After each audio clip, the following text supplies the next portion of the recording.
ओम पूर्णमदः पूर्णमिदं पूर्णात् पूर्णमुदच्यते पूर्णस्य पूर्णमादाय पूर्णमेवावशिष्यते। ओम शांति शांति शांति।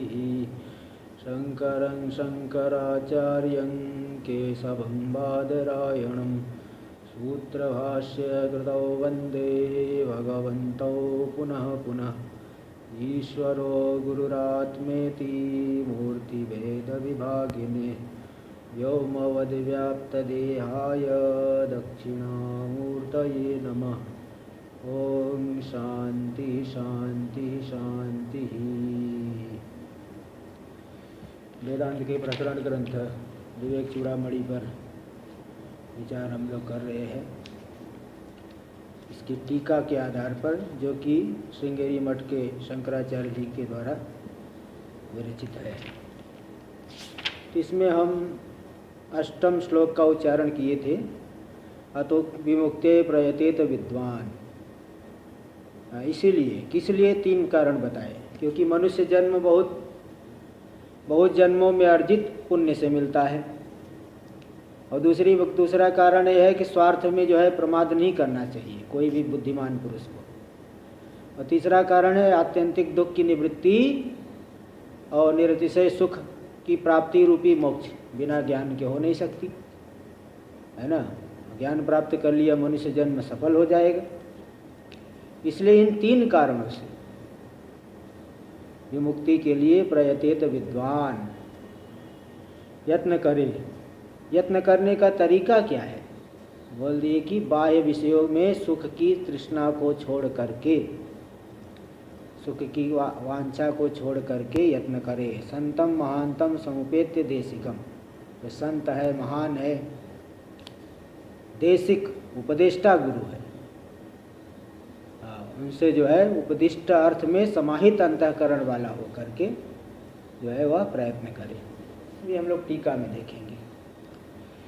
विद्वान इति नित्यानित्य विवेकी कथिता। यहाँ विद्वान से मतलब ब्रह्मज्ञानी नहीं लेना, क्योंकि ब्रह्मज्ञान हो गया फिर उसके लिए क्या यत्न करना, नदी पार हो गए थोड़ी यत्न करते हैं।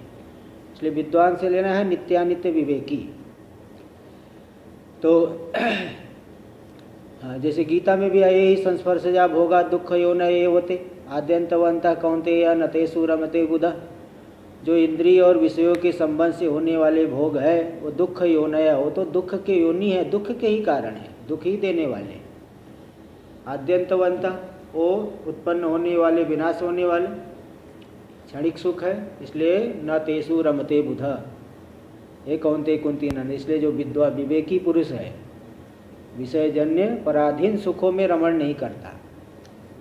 ये पराधीन सुख है, इसमें इंद्रिय ठीक होनी चाहिए। आँख ही नहीं तो रूप क्या दिखेगा बताओ, रूप से सुख क्या मिलेगा। इसलिए धीरे धीरे अवस्था जब ढलती है तो इंद्रियां क्षीण होती चली जाती है,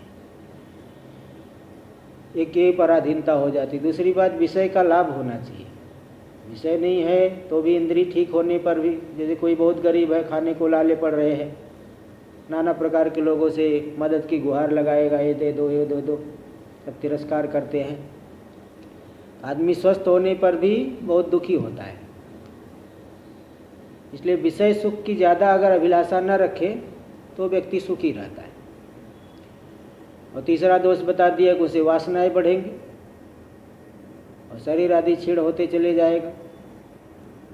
इसलिए वो बुद्ध विवेकी पुरुष उसमें रमण नहीं करता। इति गीतासु बुद्ध शब्देन अर्थस्यास्य सूचितत्वात्। बुद्ध शब्द के द्वारा, विवेकी शब्द के द्वारा यही सूचित किया गया कि वह नित्यानित्य विवेकी, बुद्ध शब्द के द्वारा नित्यानित्य विवेकी को सूचित किया गया। ब्रह्मज्ञानी थोड़ी, ब्रह्मज्ञानी तो अब ब्रह्मज्ञान हो गया तो फिर तो कोई प्रयत्न की आवश्यकता नहीं है।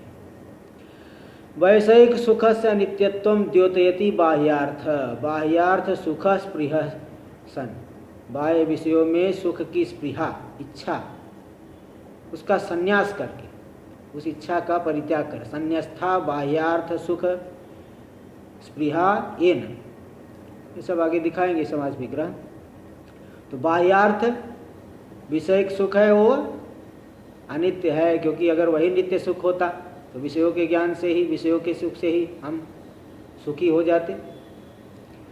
इसलिए वह बाह्यार्थ वैषयिक सुख अनित्य है, इस बात को द्योतित किया बाह्यार्थ शब्द ने। अर्थानाम बाह्यत्वेन आगंतुकतया, अर्थ तो बाह्य होने से, हमारा स्वरूप थोड़ी है, इसलिए आगंतुक है, जन्य है।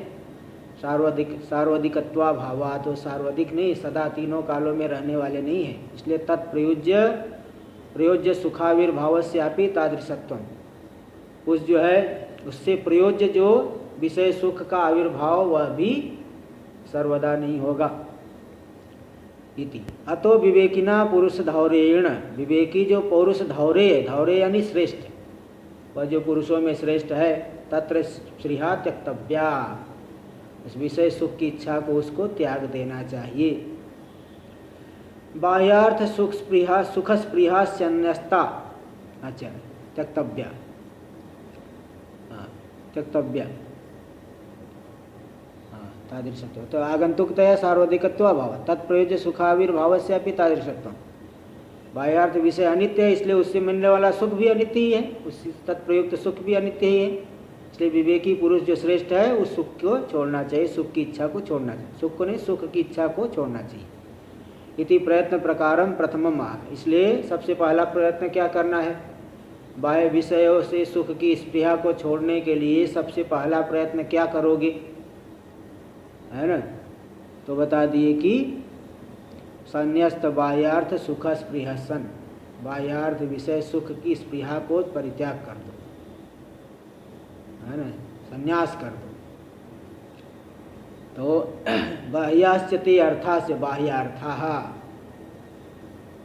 प्रयत्न प्रकार यही है, वहाँ पे इच्छाओं को सबको दोष दर्शन आदि करके वहाँ से सुख की इच्छा को छोड़े।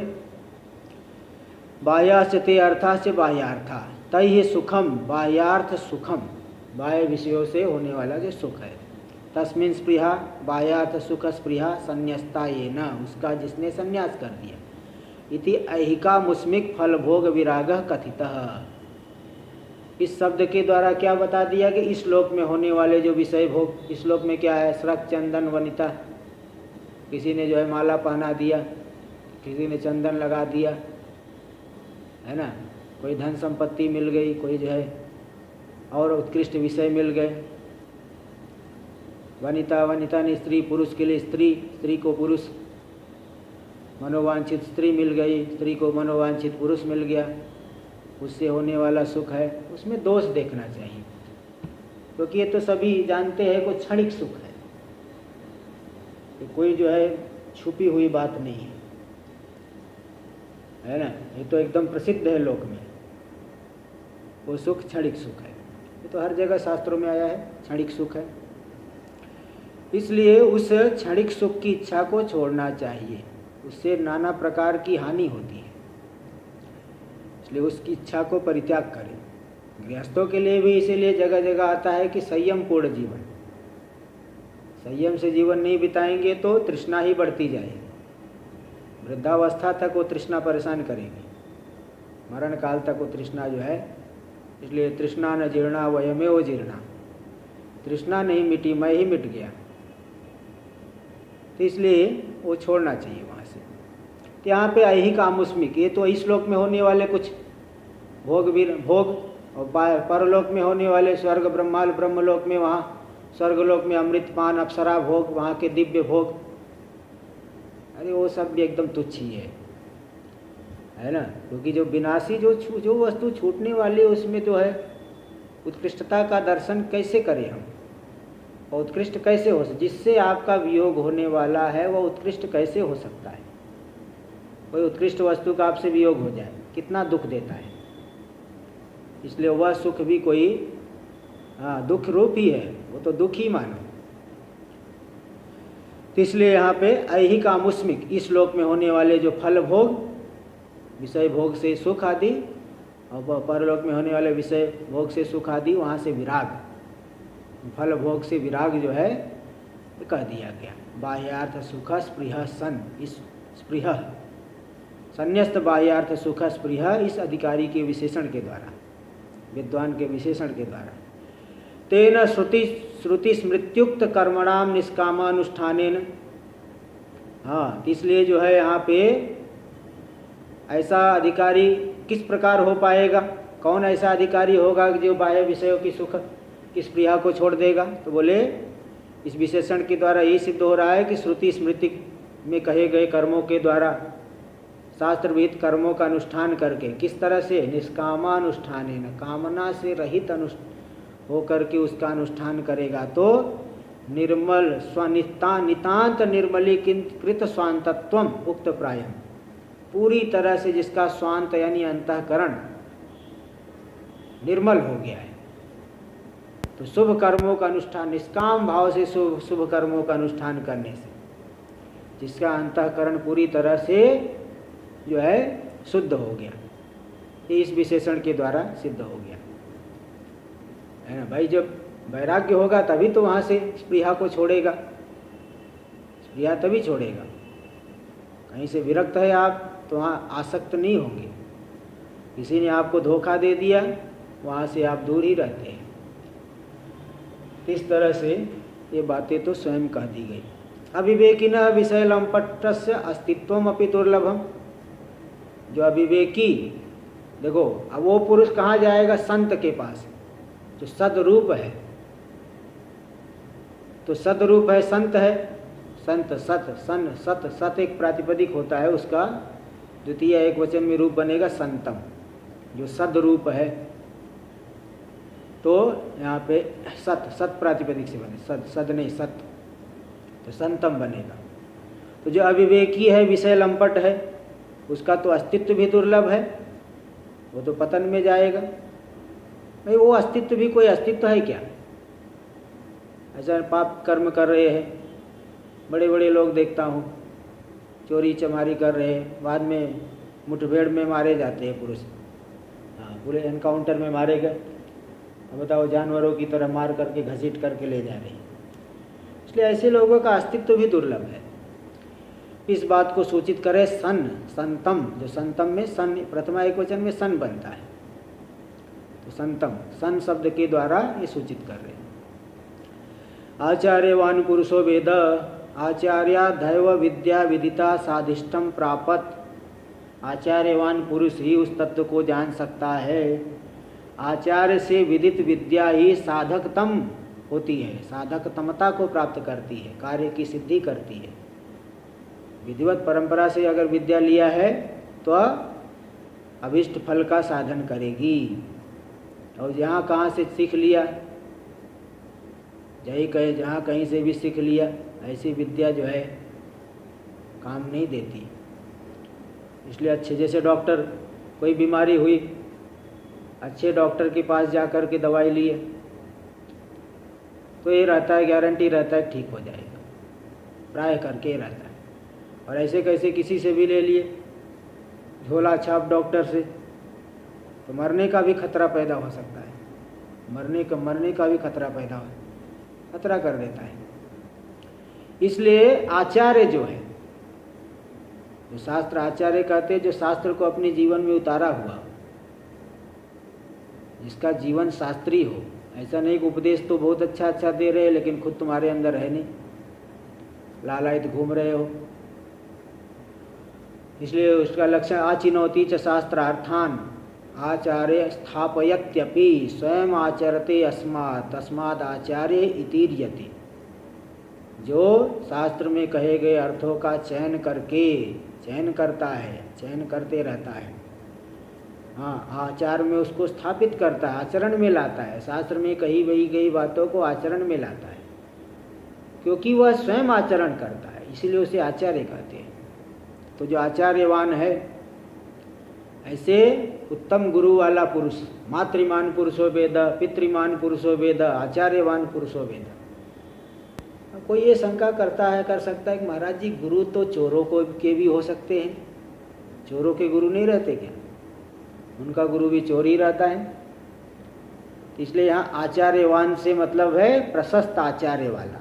मातृमान पुरुषो वेद, पितृमान पुरुषो वेद, तो मातृमान यानी उत्तम माता वाला, जिसकी माता धर्म का उपदेश करती हो, जिसके पिता धर्म मार्ग में लगाते हो, तो वह इसको कहते मातृमान। ऐसे ही माता जो है गलत रास्ते में लगाए तो वो माता नहीं कुमाता होगी। तो इसलिए यहाँ पे आचार्य वाणी ब्रह्मनिष्ठ आचार्य वाला जो पुरुष है वही आत्म तत्व को जान सकता है। आचार्य से प्राप्त विद्या ही साधकतम होती है। इति श्रुति है, ऐसी श्रुतियाँ है, दोनों छांदोग्य उपनिषद में आती है। अतीन्द्रिय से आत्म ऐक्य से गुरुम बिना अधिगंतुम अशक्यत्वात्। जो अतीन्द्रिय आत्म तत्व है, आत्म जीव ब्रह्म की एकता है, बिना गुरु के नहीं जाना जा सकता। इसलिए पूर्वोक्त रीत्या महापुरुष संश्रय कर्तव्य। पूर्वोक्त रीति से महापुरुष का संश्रय करना चाहिए।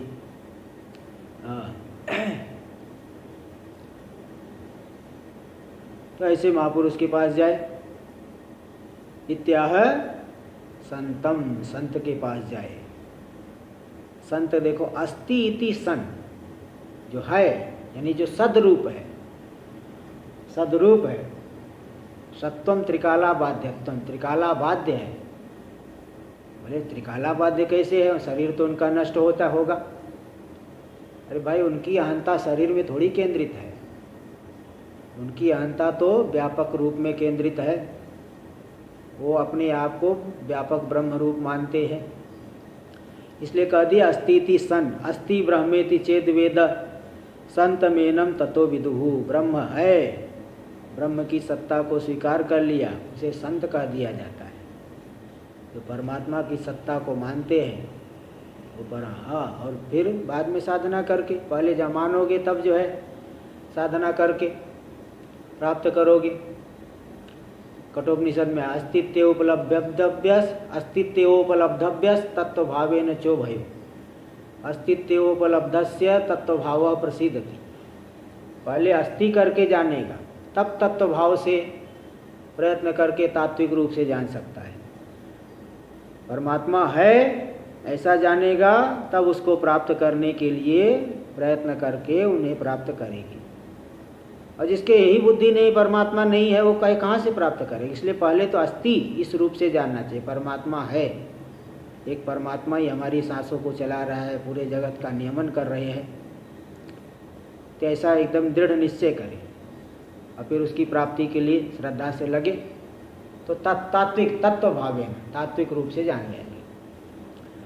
तो अस्ति ब्रह्मेति चेद वेद संतमेनम ततो विदु। जो ब्रह्म को अस्थि करके जानता है वो संत होता है, ऐसा कहा गया। सदैव सौम्यदम अग्र आसीत। हे सौम्य, सृष्टि से पहले यह जगत सद ब्रह्म रूप ही था।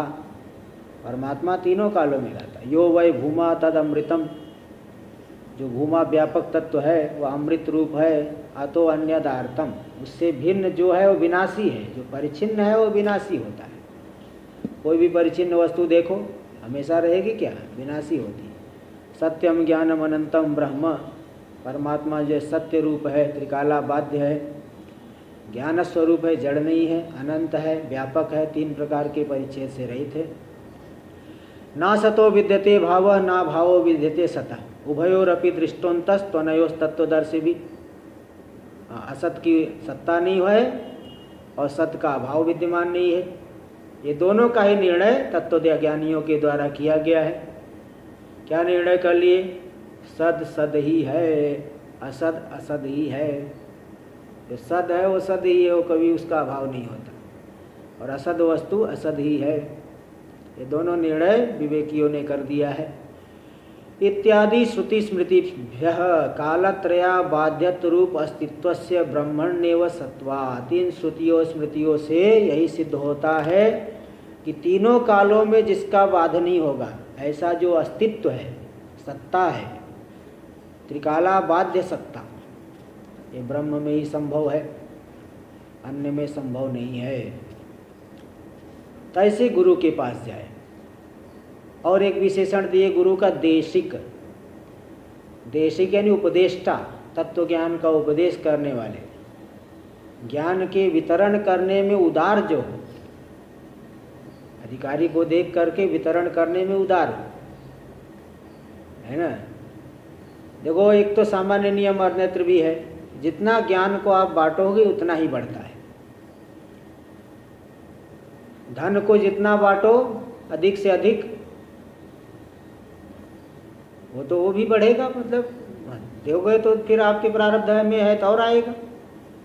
भाई जो आप दे रहे हो, किसी को दान दे रहे हो, समझ लो उसका प्रारब्ध है, ये तो इतना मान लेना चाहिए, उसका प्रारब्ध है, तब आपके मन में कोई प्रेरणा उठी। परमात्मा ही प्रेरणा देते हैं, नहीं तो बहुत से कंजूस लोग हैं कुछ नहीं देते। तो बांटने से तो धन भी बढ़ता है, विचार करोगे तो। वैसे दिखेगा कि नहीं कम हो गया, लेकिन फिर वो फिर से आ जाता है। और अन्य संसार की वस्तुएं है देने से घटती है, एक सामान्य नियम है। हाँ चलो बाद में बढ़ेगा वो बात अलग है, लेकिन जितना बांटो सांसारिक चीज़ें, जितना दो उतना घटेगी। लेकिन ज्ञान एक ऐसी चीज़ है कि जितना बांटो उतनी ही बढ़ेगी। इसलिए एक श्लोक आता है, अपूर्वो कोपि कोशोयम विद्यते तव भारती, व्यय तो वृद्धि आपनोति नाशम आपनोति संचयात, क्षयम आपनोति संचयात। हे भारती, हे सरस्वती, आपका ये जो कोश है, खजाना अपूर्व है, ऐसा खजाना तो कहीं देखा ही नहीं।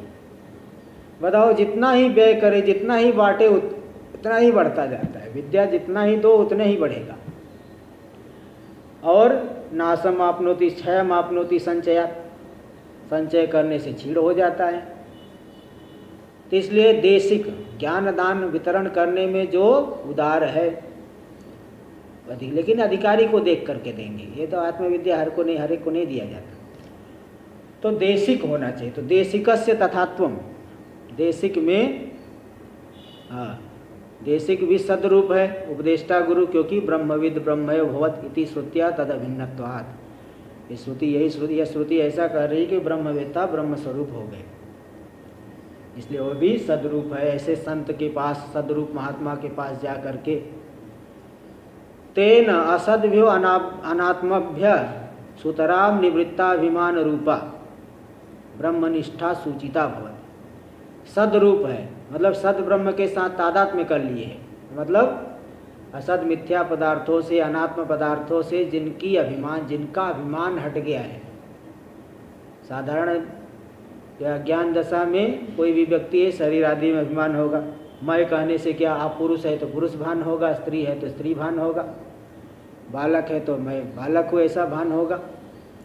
3 पदार्थों में जो मिथ्या अभिमान रहता है उसकी निवृत्ति हो गई है ज्ञानी पुरुष में। असत पदार्थ जो अनात्म पदार्थ है उनसे अभिमान जिनका हट गया है तभी संत हुए, यानी ब्रह्मनिष्ठा इस संतम पद के द्वारा सूचित होगी।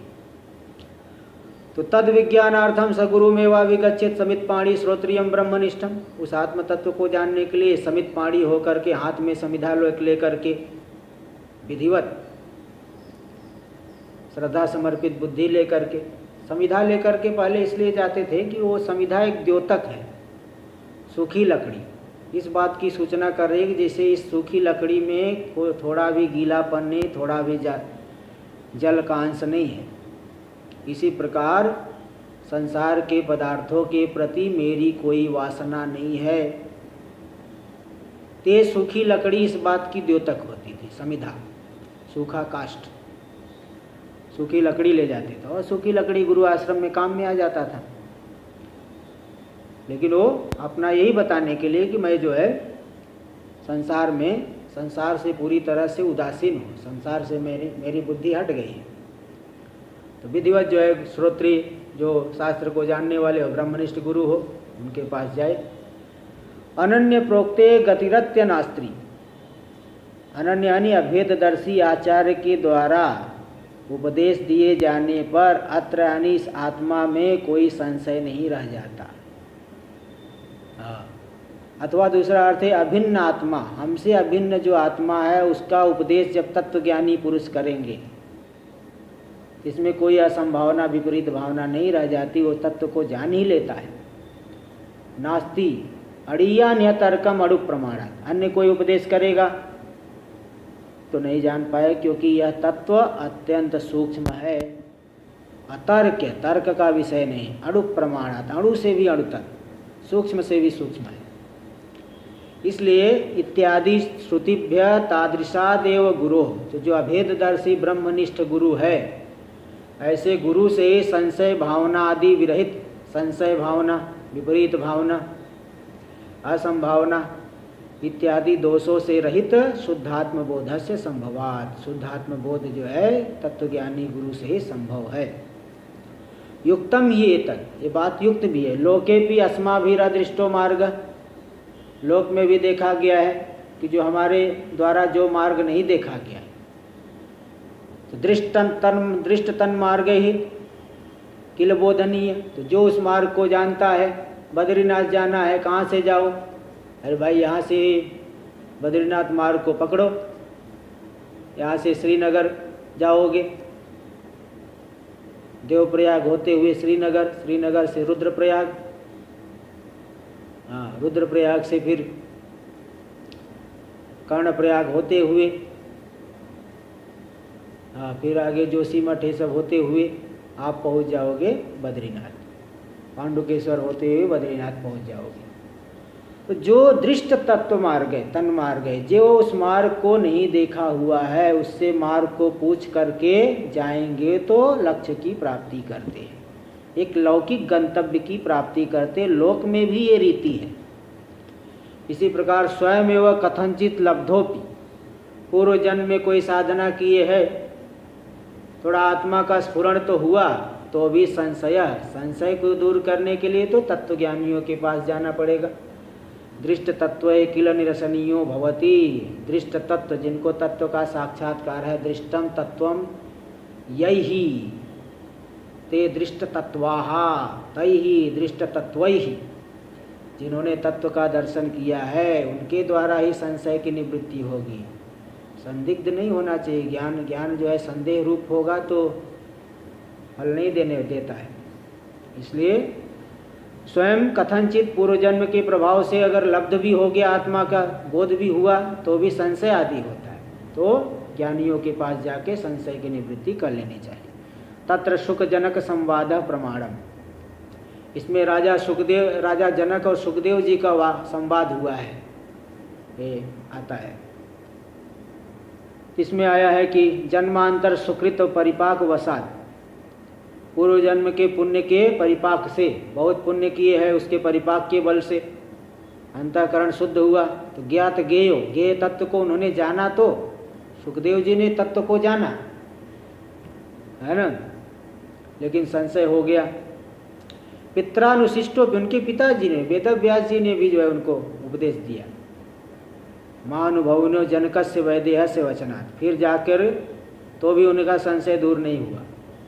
फिर जब राजा जनक के पास गए, उन्होंने उपदेश दिया, वहाँ जाके भी संशय करने लगे, ऐसा कैसे हो सकता, आप तो पूरे राज्य को संभाल रहे हैं, किसी को दंड दे रहे, किसी को अनुग्रह कर रहे, राज्य का परिपालन करने में आपकी बुद्धि लगी हुई है, आपकी दृष्टि तत्व पे कैसे हो सकती है? तो उन्होंने बताया, परीक्षा किया, उन्होंने बताया, उनको एक कटोरी में उनके हाथ में एक कटोरी दे दिया, उसमें एक दूध भर दिया, बोला देखो पूरा बगीचे घूमना है, इस कटोरी का दूध एक बूंद भी इधर उधर, हाँ इधर उधर नहीं गिरना चाहिए, नहीं तो तुम्हारे सिर पे तलवार चला देंगे।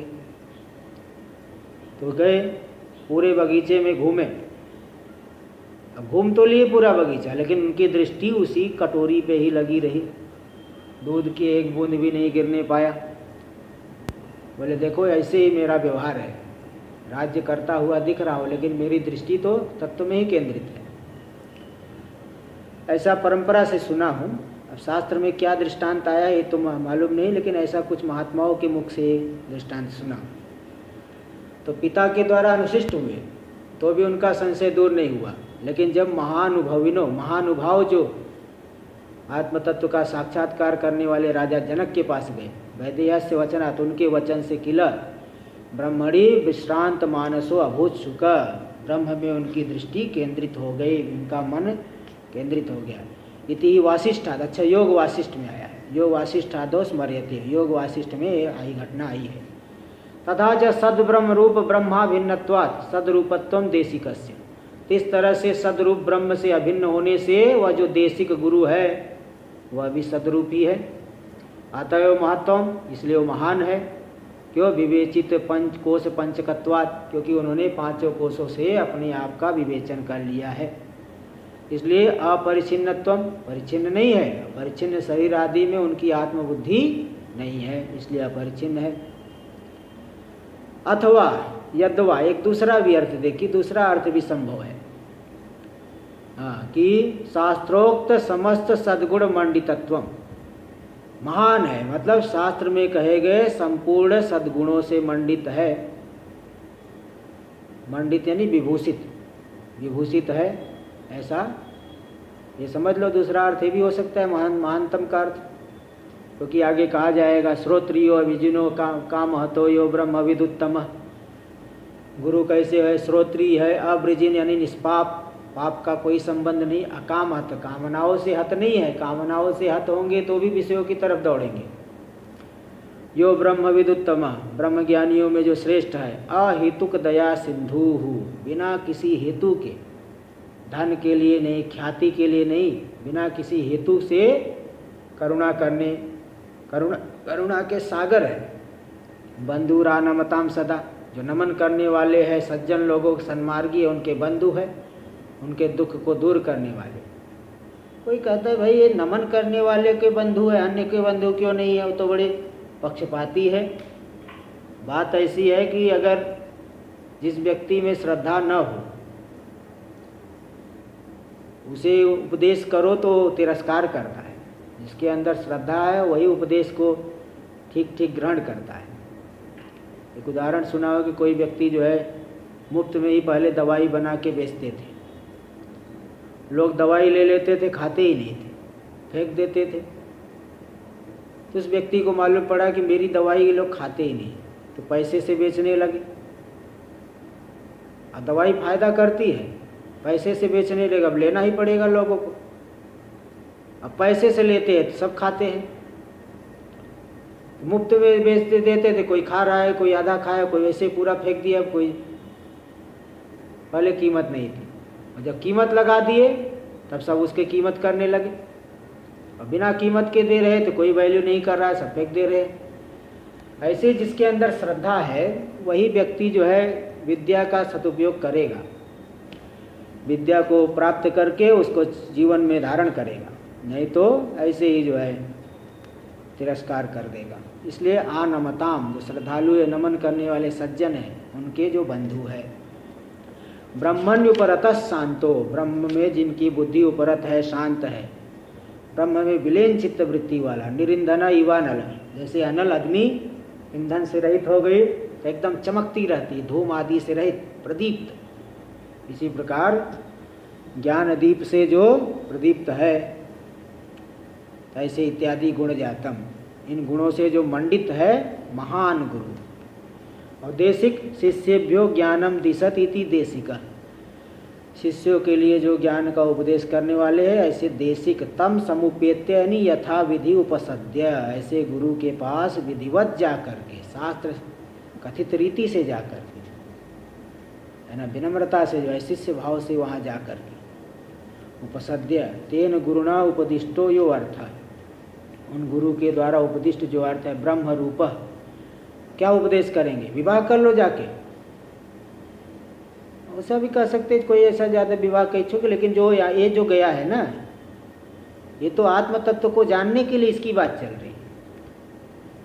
तो ब्रह्मज्ञानी गुरु उसको ऐसा उपदेश नहीं करेंगे, उसको यही कहेंगे भाई जो है साधना करो, संसार में क्या रखा है, संसार में तो दुख ही दुख है। इसलिए उनके द्वारा उपदिष्ट क्या होगा? संसार उपदेश नहीं करेंगे, ब्रह्म आत्मा का उपदेश करेंगे, ब्रह्म रूप। और तत् प्राप्ति प्रकार रूप से उसकी प्राप्ति का क्या प्रकार है? तो तत्रैव सम्यक आहित आत्मा अंतःकरणम येन, तो उस उपदिष्ट अर्थ में ही जिनकी बुद्धि सम्यक रूप से लग गई है, तादृश सन, ऐसा हो करके विमुक्ते प्रयतेत, उनके द्वारा उपदिष्ट तत्व में अपने मन को एकाग्र करके, है ना, फिर वहाँ पे प्रयत्न करे, यत्न और करते रहे। तो विमुक्ते प्रयतेत, हाँ, मुक्ति के लिए यत्न करे। यत्न करे कहने का मतलब कि तेनेन मुक्ति इच्छा बिना तत्र प्रयत्ना संभव, इच्छा न हो तो प्रयत्न नहीं होता है। खाने की इच्छा न हो तो कौन भोजन बनाएगा? कहीं जाने की इच्छा है ना, गमन नहीं करेगा, एक बैठा रहेगा। बिना इच्छा के तो थोड़ा सा भी आप हिलते भी नहीं। इसलिए मुक्ति की इच्छा के बिना प्रयत्न संभव नहीं, इसलिए मुमुक्षुत्वम ध्वनितम, है ना। तो ये प्रयत्न करे तो इसके द्वारा मुमुक्षुत्व भी ध्वनित हो गया। उपदिष्टार्थ समाहितात्मा, गुरु के द्वारा उपदिष्ट अर्थ में अंतःकरण को एकाग्र करके, इसके द्वारा क्या बताया गया कि सततम ब्रह्म समाहित मानसत्व से, सदा ही जो है उस ब्रह्म तत्व में जो समाहित मन वाला हो जाए। ऐसा कैसे होगा? सर्व कर्म संन्यासम विनाशम हुआ, सभी कर्मों में का संन्यास नहीं किया है। ऐषणात्रय का परित्याग, पुत्र ऐषणा, वित्त ऐषणा, लोक ऐषणा। पुत्र चाहता है विवाह करके गृहस्थ आश्रम में रहेगा, कर्म करेगा। वित्त चाहता है भोग आदि के लिए, और लोक ऐषणा, लोक में ख्याति चाहता है, ऊपरी लोकों की प्राप्ति चाहता है। तो 3 प्रकार की ऐषणाओं से अगर ग्रस्त है तो ब्रह्म में आत्मन समाहित नहीं होगा, है ना। तो इसलिए सभी कर्मों का संन्यास करके हो जाते हैं, सभी ऐषणाओं का परित्याग करके। इसलिए सर्व कर्म संन्यास के बिना तत्व में बुद्धि समाहित नहीं हो सकती। इसलिए विवेकिना विरक्तेन स्वरूपतः सकल कर्म संन्यास पुरस्सरम, विवेकी विरक्त पुरुष है स्वरूपतः, हाँ, सभी कर्मों का स्वरूपतः संन्यास करके, सकल कर्म संन्यास पूर्व विधिवत संन्यास करके ब्रह्मनिष्ठम गुरुमुपसद्य, ब्रह्मनिष्ठ गुरु के पास जाकर के सर्वदा ब्रह्म विचार कर्तव्य, सदा ही ब्रह्म विचार उन्हें करना चाहिए। इति उत्तम भवत, ये बात बता दी गई। अब ये कह रहे भाई जो है ईश्वर बहुत दयालु है, गुरु दयालु है, दोनों की दया से ही काम बन जाएगा, अपने लिए स्वयं क्यों प्रयत्न करें? भगवान दयालु है, परमात्मा दयालु है, दया कर देंगे, गुरुदेव दयालु है।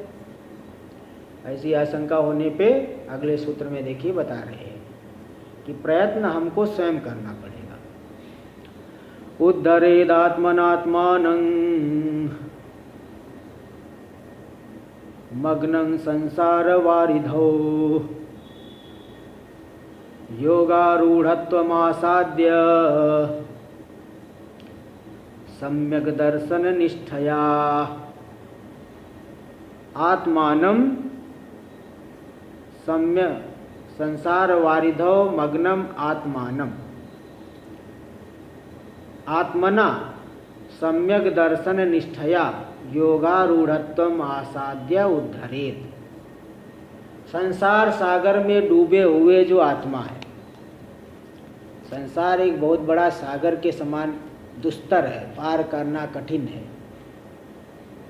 इस सागर को तो चलो आजकल पार करने के लिए बहुत साधन हो गए, लेकिन संसार सागर को पार करने के लिए तो भाई एक ही साधन है, वह है ज्ञान रूपी नौका।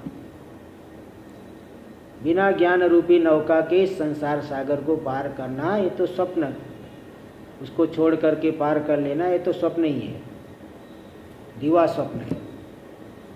इसलिए आ कह रहे हैं कि अपने आत्मना यानी शुद्ध मन के द्वारा अंतःकरण को शुद्ध करके सम्यक दर्शन निष्ठा की प्राप्ति करके, सम्यक दर्शन में निष्ठ होकर के योगारूढ़त्वम आसाद्य, योगारूढ़ हो जाए और फिर जो है संसार सागर में मग्न आत्मा का उद्धार कर दे।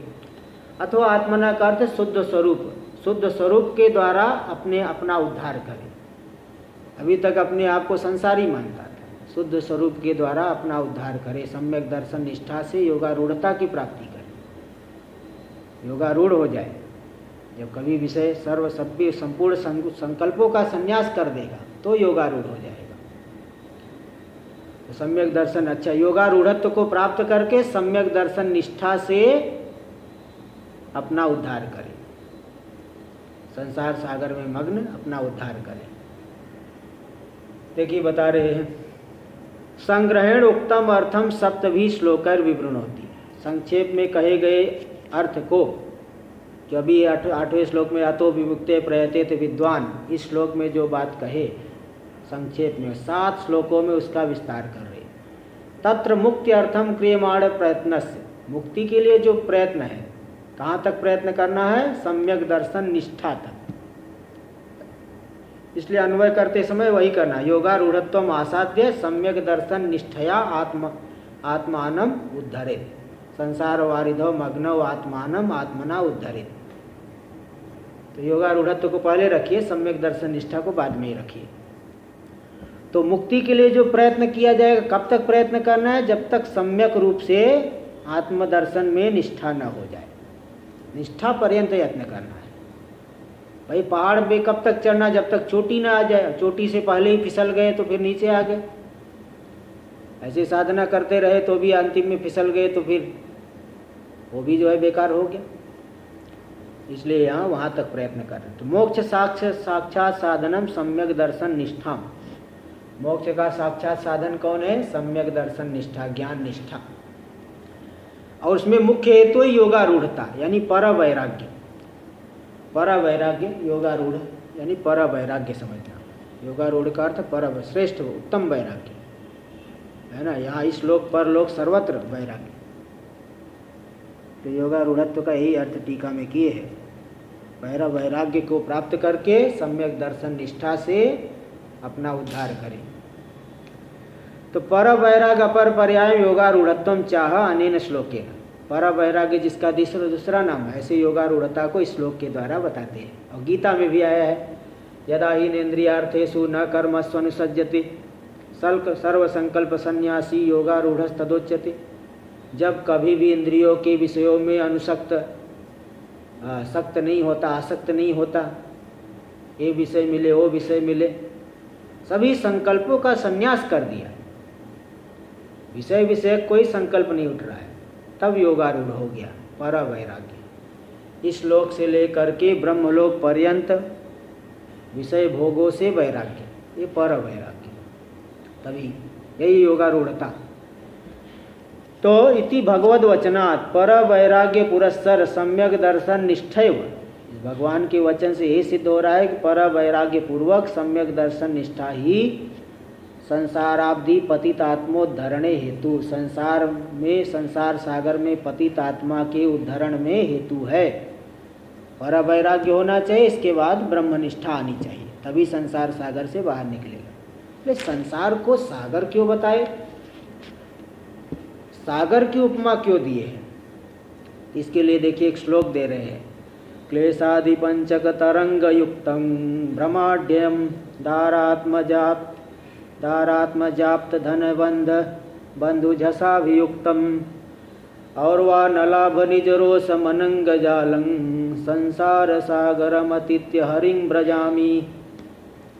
एक श्लोक है, क्लेशादि पंचक तरंग। देखो जैसे समुद्र में तरंग होता है, आवर्त होता है, हाँ वहाँ पे बड़े बड़े खतरनाक जंतु होते हैं, बड़वाग्नि होती है, और नाना प्रकार के वो जाल आदि लगा करके मछली पकड़ते हैं। तो ये समुद्र ऐसा होता है, इसी प्रकार ये संसार भी समुद्र है। इसमें कौन सी तरंग है? क्लेशादि पंचक तरंग युक्तम, 5 क्लेशी तरंग है। इस समुद्र में भी, संसार समुद्र में भी ये तरंगे उठ रही है। 5 क्लेश, अविद्या, अस्मिता, राग, द्वेष, अभिनिवेश, ये 5 क्लेश है। अविद्या क्या है? नित्या शुचि, अनित्या शुचि, दुखानात्मसु नित्य शुचि, सुखात्म ख्यातिर अविद्या। नित्य पदार्थ, अनित्य पदार्थ, शरीर आदि में नित्यत्व बुद्धि होना, विपरीत ज्ञान होना। शरीर आदि कितनी दुर्गंध आदि से युक्त है, उसको पवित्र जानना। हाँ, अनित्या शुचि, दुख रूप है, उसको सुख रूप जानना। अनात्म पदार्थ है, इसको आत्मा मानना। ते जो ऐसा ज्ञान, विपरीत ज्ञान होना, इसी कहते अविद्या। एक क्लेश हुआ। दूसरा अस्मिता, अस्मिता नहीं, शरीर और आत्मा का ऐक्याध्यास, दृग दृश्य की एकात्मता, जड़ चेतन की एकात्मता, चित जड़ ग्रंथि, अस्मिता। राग क्या है? सुखानुसयी राग है, जहाँ पे कहीं पे आपको सुख मिला उसमें राग हो जाता है, फिर मुझे मिले, फिर मुझे मिले, ये राग। द्वेष क्या है? दुखानुसयी द्वेष, दुख कहीं हुआ बाद में वहाँ पे द्वेष हो जाएगा, दुखानुसयी द्वेष। और 5वां अभिनिवेश, अभिनिवेश यानी मरण त्रास, मरण से भय। ये तो विद्वान को भी होता है, शास्त्र विद्वान को ही मरण भय। छोटे कीड़े से लेकर के ब्रह्मा पर्यंत जो ज्ञान आत्मज्ञानी नहीं है तो मरण त्रास होता है, ज्ञान हो गया है तो फिर मरण त्रास नहीं, क्योंकि शरीर से अपने आप को अलग कर लेते। 5 है क्लेश, ये 5 क्लेश ही संसार सागर में तरंग है। और ब्रह्माड्यम आवर्त, समुद्र में कई जगह आवर्त है, एक बरमुडा ट्रायंगल प्रसिद्ध है, वहाँ पे चले गए सब नीचे चले जाते हैं, अंदर आवर्त घूमते रहता है, उसमें चले गए तो आदमी डूब जाएगा। तो ब्रह्माड्यम नाना प्रकार की भ्रांति हो रही, देखो नाना प्रकार के भ्रम हो रहे, रज्जु में सर्वबुद्धि हो रही है। ऐसे लोग व्यवहार में कई जगह धोखा खाते हैं, एक भ्रम की बहुलता है, यही आवर्त है। और दारात में, इसमें समुद्र में जैसे बड़े बड़े जंतु होते, बड़ी बड़ी मछलियाँ होती है, बड़े बड़े मगर होते हैं, यहाँ पे खतरनाक जीव कौन है? दारात्म जाप्त धन बंधु जैसा, बोले हमारी पत्नी, हमारे पुत्र, जो धन आप संचय करके रखे हो, हमारे बंधु बांधव, बोले यही सबसे खतरनाक जंतु, यही लोग संसार में फंसा के रखते हैं, है ना, ये हमारे विनाश कर रहे हैं। अब विचार दृष्टि से तो यही बात सत्य है, भले लौकिक दृष्टि लेकर के किसी को बुरा लगे, विचार दृष्टि से तो यही खतरनाक जंतु है। और वह नलाभ निजरोसम, समुद्र में एक बड़वाग्नि है, बड़वाग्नि एक पुराणों में उदाहरण आता है, ये घटना आती है कि जब परशुराम जी ने 21 बार पूरी पृथ्वी को क्षत्रियों से खाली किया, तो बाद में जो है सहस्रार्जुन को भी उन्होंने मारा था। तो सहस्रार्जुन के जो पुत्र पौत्र आदि थे, वह उनके कुल के, जो भृगु कुल के जितने भी थे ब्राह्मण, सबको मारने लग गए। सभी को गर्भ वाली ब्राह्मणियों को भी, गर्भयुक्त ब्राह्मणियों को भी मार देते थे।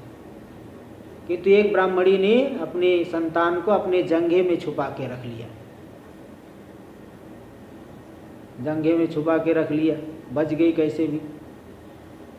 तो उस उरु जंघे से ही उस बालक की उत्पत्ति हुई, तो उसका नाम पड़ गया औरवा। तो इतने क्रोध में उनकी पैदा होती, उनकी क्रोध से ही सब जो है सहस्रार्जुन कुल के सभी लोग जल गए। इतना गुस्से में थे वो औरवर मुनि कि पूरे संसार को जलाने लग गए। तब उनके पितरों ने उनसे प्रार्थना की, नहीं ऐसा मत करो। तब उन्होंने अपने तेज का उपसंहार करने के लिए समुद्र में घोड़े का रूप बना करके समुद्र में, उस वो अग्नि घोड़े का रूप बना करके समुद्र में बैठ गए। तो बड़वा नल, उसको बड़व यानी घोड़ा, बड़व रूपी अनल यानी अग्नि, तो समुद्र में बड़वा नहीं, इसलिए समुद्र में कितना भी जल मिलता है कभी समुद्र का लेवल बढ़ता नहीं। तो बड़वा नल क्या है हमारे शरीर में, संसार में बड़वा नल क्या? निज रोसम, हमारा जो क्रोध है, क्रोध से व्यक्ति को कितना जो है हानि होती है, शरीर जल जाता है, मन अंदर अंदर जलते रहता है। और अनंग जालम, कामनाओं का समुदाय ही यहाँ पे जाल है, फंसा के रखा है। ऐसे संसार सागर का अतिक्रमण करके हरिम ब्रजामी, मैं हरि की शरण लेता हूँ। और भी एक श्लोक आ रहा है, संसार सागर विशाल कराल काल, नक्र ग्रह ग्रसन निग्रह विग्रहस्य, व्यग्रस्य राग निचयोर्मि निपीडितस्य, लक्ष्मी नृसिंह मम देहि करावलंबन। संसार सागर विशाल कराल काल, संसार सागर रूपी विशाल कराल, भयानक काल रूपी जो नक्र यानी मगर, उसके ग्रह से, ग्रसन निग्रह विग्रह से, ग्रसन से निगृहित हो गया जिसका शरीर, संसार सागर रूपी विशाल भयानक संसार सागर में इस विशाल भयानक काल रूपी ग्रह से जो मैं ग्रसित हूँ, पीड़ित हूँ, व्यग्र से अत्यंत व्याकुल हूँ। राग निचयोर्मि निपीड़ितस्य, राग का समुदाय रूपी जो तरंगों से मैं अत्यंत पीड़ित हूँ। हे लक्ष्मी नृसिंह, लक्ष्मी से युक्त भगवान नृसिंह विष्णु भगवान, मम देहि करावलंबन, अपने हाथ का सहारा देके मुझे निकाल लो। इत्यादि रीत्या अविद्या तद विलास रूप संसारस्य, इत्यादि रीति से अविद्या और अविद्या का विलास रूपी जो संसार है, सम्यक ज्ञानम बिना दुस्तरत्वात्, सम्यक ज्ञान के बिना उसको पार नहीं कर सकते। इसलिए वारिधि रूपत्वेन रूपणम, उसे संसार सागर को वारिधि कहा गया, समुद्र रूप से निरूपण किया गया। नहीं अनात्मानम देहम आत्मत्वेन मन्यमानस्य, जो अनात्मा शरीर है उसको आत्म रूप से जो मानता है, तो तस्मिन् जायमाने म्रियमाणे वा तद्गत धर्म स्वस्मिन् अस्ति इति विज्ञातुम शक्यम। जो अनात्मा देह को आत्मा मानता मान रहा है, शरीर के मरने पर मैं मर गया, शरीर के पैदा होने में मैं जिंदा हो गया, तो शरीर के धर्मों को अपने आप में जो जानता है वो आत्मा को नहीं जान सकता। इसी प्रकार प्राणमय कोश के क्षुत पिपासा युतेवा प्राणे, प्राणमय कोश क्षुत पिपासा प्राणमय कोश का धर्म है, उसको अपने में देखने वाला। मनोमय कोश सुख दुख अंतःकरण का धर्म है, उसको अपने में देखने वाला।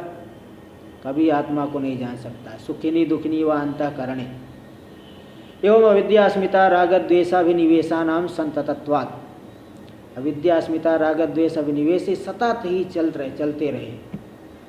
क्लेशादि पंचक जो है 5 तरंगतया रूपणम, तरंग रूप से इसको यहाँ उपमा दी गई।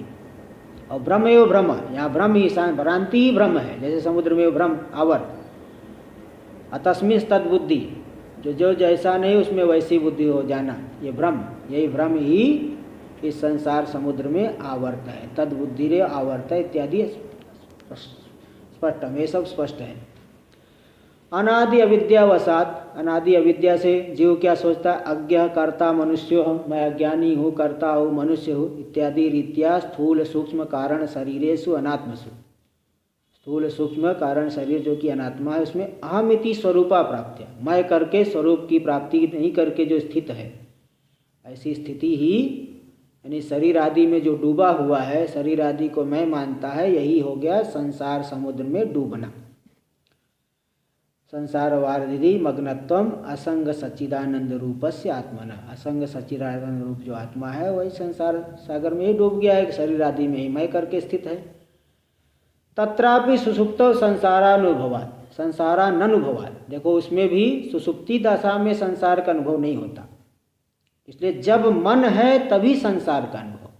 इसलिए अविवेकी मनोरूप उपाधि मूलकत्वम एवं वक्तव्यम संसारस्य, संसार जो है अविवेकी का जो मन रूपी उपाधि तदमूलक ही संसार है। श्रूयते ही, सुना भी गया है, मन एवं मनुष्याणाम कारणं बंध मोक्षयो, बंध और मुक्ति का कारण कौन है, मनुष्य की बंधन और मुक्ति का कारण मन ही है। बंधाय विषयासक्तम, हमारा मन अगर विषयों में आसक्त है तो बंधन की ही प्राप्ति होगी।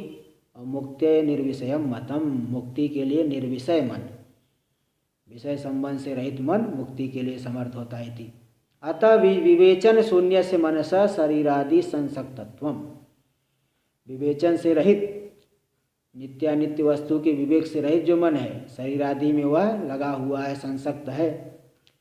यही शरीर आदि में जो लग जाना, संसक्त होना ही आत्मन संसार वारिधि मग्नत्वम, आत्मा का संसार समुद्र में डूबना है, यही संसार समुद्र में डूबना है। आगे का विचार अगले पाठ में होगा। ओम पूर्णमदः पूर्णमिदं